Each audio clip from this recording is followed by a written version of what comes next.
Learn the most empowering hiring techniques. Land the most desirable talent.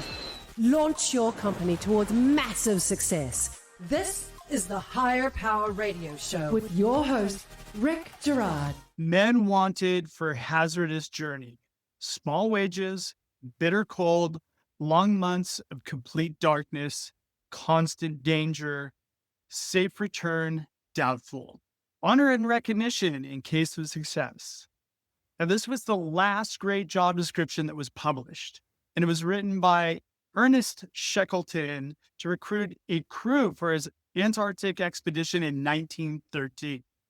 But guess what? It worked. He got exactly the kind of people he needed, brave, gritty, and fully aware of what they were walking themselves into. Now, fast forward to today. We've got AI, we've got LinkedIn, applicant tracking systems, and somehow job descriptions have gotten worse than that small little ad that was placed. Modern job descriptions are so sanitized, vague, compliance-ridden, and buzzword stuff that they don't attract anyone who is passively looking. And this is killing your ability to hire the strongest people to grow your business. I'm Rick Girard. Welcome to the Higher Power Radio Show. We help entrepreneurs and executives win the strongest people. We do so by sharing insights from top performing rebel entrepreneurs, game changers, and industry leaders. Now, I am a recovering headhunter who has successfully built and exited 2 search firms. I'm the founder of InterTrue, the creator of HireOS, which is a hiring operating system, and I'm the author of the best-selling book, Healing Career Wounds. And I am someone who's passionate about your company's growth. So today we're going to be rewriting the rules of the job description and talk about how to leverage AI to maximize your people ROI. So as always, it's a problem solution show. I like to jump right into the problem. Now, I talk to a lot of candidates and a lot of people who are looking for opportunity because I'm still an active search expert and I'm hiring quite a few people for my company. So I want to talk to you about 2 things. One, candidates complain about job descriptions all the time.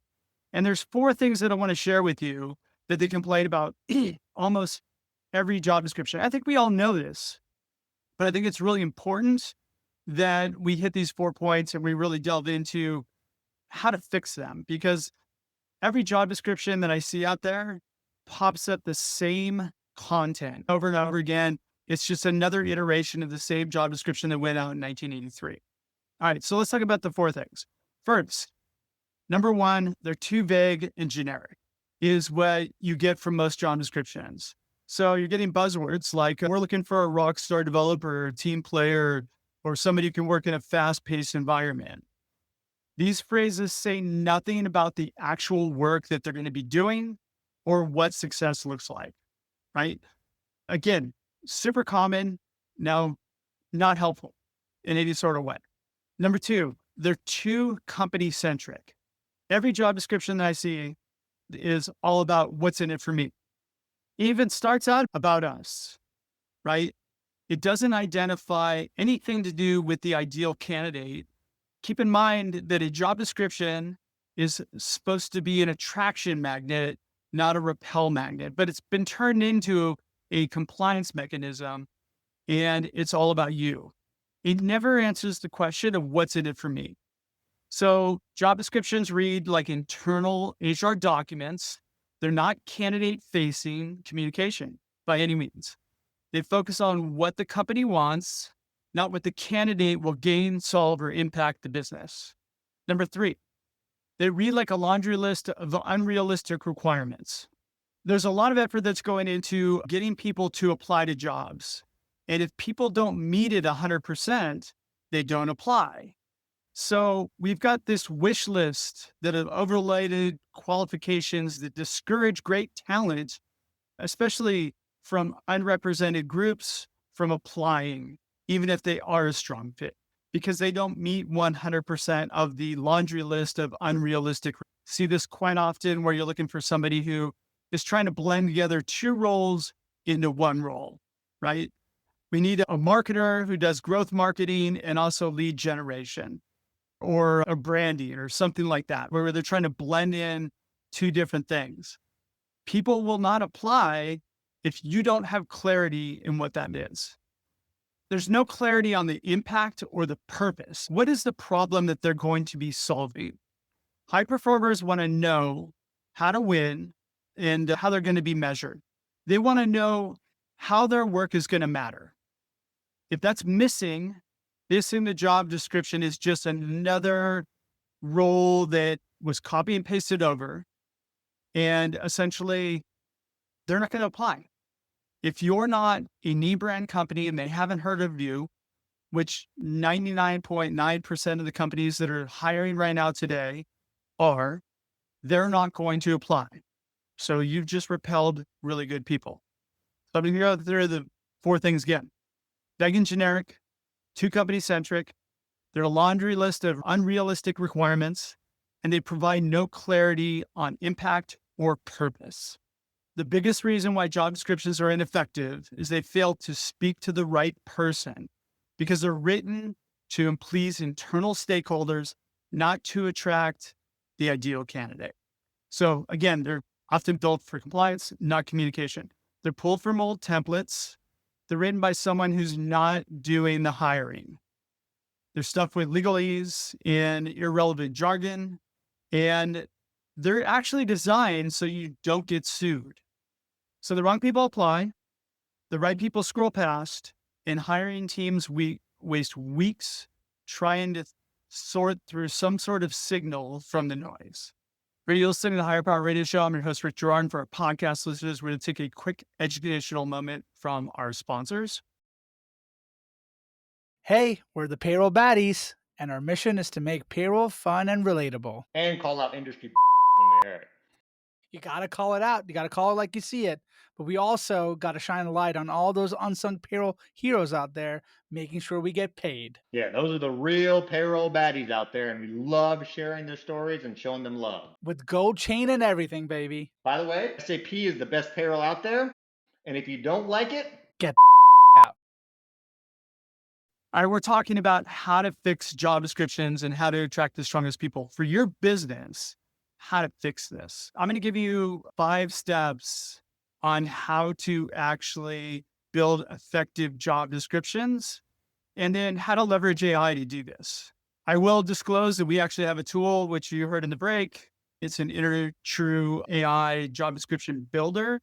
And we build all this, what we're talking about, into our system.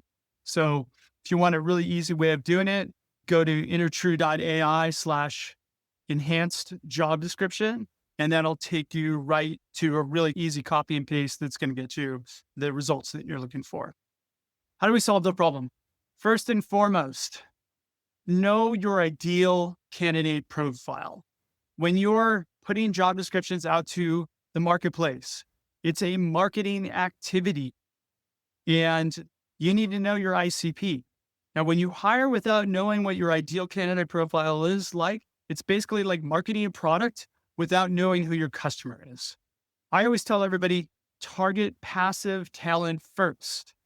You really want to catch that person who has come home at the end of the day. They're not really getting out of their career what they really want.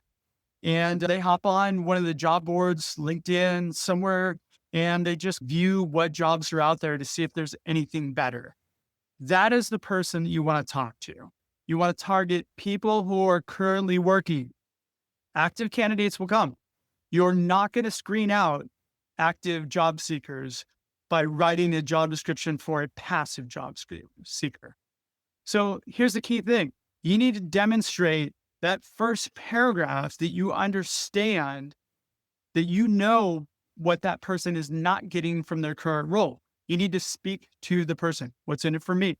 So you got to flip the script and write the job description in a way that speaks directly to that candidate, not about what you need, but about what it is that they desire. And you want to always tie it to their specific career wounds.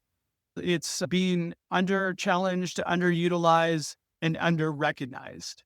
So those 3 things you can key in on, and there's some form of that has motivated somebody to flip on their computer and look at new opportunities. And then finally, you want to focus on the growth or transformation that they'll go through in your business. All right. So first thing, know your ICP. Second, clear performance metrics. 30, 60, 90-day accountability metrics is what you want to build into your job description. Virtually no job descriptions that I've seen out there other than ours are able to actually build performance metrics. We always hear the term hire slow, fire fast. Never happens. Everybody hires fast, fires slow. And you end up wasting a lot more time on somebody trying to come up to speed. If you build in 30, 60, 90-day performance metrics as an accountability mechanism, these are going to naturally filter out low performers, and it's going to let candidates self-select based on their ability to perform, not just apply. Now, this will enable people, like when they look at in the first 30 days, I need to be able to accomplish this, that, and the other thing, right? So I'll give you an example. Within 30 days, you've completed onboarding, you've shadowed 5 client calls, and you delivered your first project for review for the VP, right? You've got a clear, concise 30-day goal that they have to deliver on. Now we've taken them out of the wish list of buzzwords and we've put a real achievable goal. There's going to be a lot of people that are not going to resonate with that. Oh, that sounds too hard. That's perfect. We don't want them anyway. Let's just be honest. High-performing candidates aren't scared of expectations. They're scared of uncertainty. And when you put expectations into a job description, it's a self-selection mechanism. It's not getting people to not apply based on the fact that they don't meet 100% of the requirements. It's getting them to not apply because their capacity to do the job is not there. So here's the thing. There's a lot of free job description generators that are out there. So you're either going to have to sit down and do it yourself with your hiring managers, but you need 2 to 30, 60, 90-day performance metrics by which they're going to be held accountable. And you use that as your management tool once you onboard them. Number 3, you're going to anchor it all in your core values. Now, anybody who runs on EOS or any other business operating system, or if you're a mission, vision, value-driven company, you've already got this language, your website, and you use it throughout your company. Now we need to build it in the job description. Culture fit isn't a vibe. It's actually behaviors that are in action, right? Your company's core values should frame the story of the role, the opportunity. This builds alignment from day one. You want the right people who align with those core values to lean in, and you want people who don't align with those core values to bow out. So when core values are embedded in the job description, they act as competitive advantage because they filter in candidates who resonate with your mission, your vision, and your values. We believe in radical ownership. You'll thrive here if you're the kind of person who takes initiative, owns outcomes, and raises your hand when something isn't right. This is how we work. And again, if somebody isn't the type of person who's going to raise their hand when something isn't right, they're just going to sit back and wait for marching orders. They're not going to do well in your environment, but they're going to know this probably isn't the right opportunity for me. A strong call to action. So the final piece of a job description is a call to action. So what we want to do is we want to make it clear and actionable. Now, what is a call to action? I like to take people out of the auto apply mode. If people just apply to your role, now you've got to sift through hundreds of resumes. And again, we look at getting 100 applicants or 1,000 applicants as a badge of honor. It's not. It's a big time suck. We want people who align with the organization. It's better to get 4 or 5 really strong candidates than it is to get 100 mediocre ones. If we get 4 or 5 people who actually apply to the call to action the proper way, now we have a situation where our time value is maximized in only talking to people who are going to have a reasonably strong chance of being hired within the organization. And they're going to see value in the impact that our organization brings to their career. So whatever you don't end a job description with, please submit your resume here, or use auto AI to submit your resume. Instead, create a call to action. This could be as simple as, hey, if this seems like your type of opportunity, or this seems like a business that you would thrive in, send us one paragraph about a time you had to overcome adversity at work. We read everyone. We reply to those people who invest the time to give us a well thought out response. That simple tweak sparks engagement. It encourages storytelling, and it also filters in thoughtful candidates that have not taken their resume and fed it into ChatGPT, optimized for your job description, and just auto applied. So it gives you a better mechanism for time well spent talking to people who are highly hireable for your business. I want to say it again, the biggest reason job descriptions don't work is they're written to protect the company when they should be written to connect with the candidate. All right, I want to give you guys like 3 key takeaways you can plug into your business today. Problem, solution, key takeaways. And the idea is we want to make sure that you have actionable takeaways that you can plug into your business, right? So number 1, flip the perspective. Start writing job descriptions that talk to the ideal candidate that you want to hire, and hit them in the heart right off the bat. You want to show an understanding that you understand their pain and their ambition, and you are a logical choice to respond. Okay. Number 2, make it measurable. Take the time, invest the time to include or build 30, 60, 90-day performance metrics so the candidates understand what success looks like. And also your managers can hold them accountable. So it is a tremendous onboarding feature to be able to say, hey, look at it. This is how we're going to measure you. And if at 30 days you're not able to do this, we can cut bait and move on. And you can go find something, you can graduate to something that is more in alignment for what you're looking to do. But again, ideally, when people have those performance metrics, they're going to hit them out of the park. This is something our job description builder does for you based on the job description. Developed a really advanced algorithm that helps to create realistic goals. And then number 3, lead with values, right? Infuse your core values into the job description. When you talk about the company, you want to actually infuse your core values by creating alignment, accountability, and trust before the first interview ever happens. So with that, those are the 3 things that I want you guys to take away. If you have any questions, please reach out to me.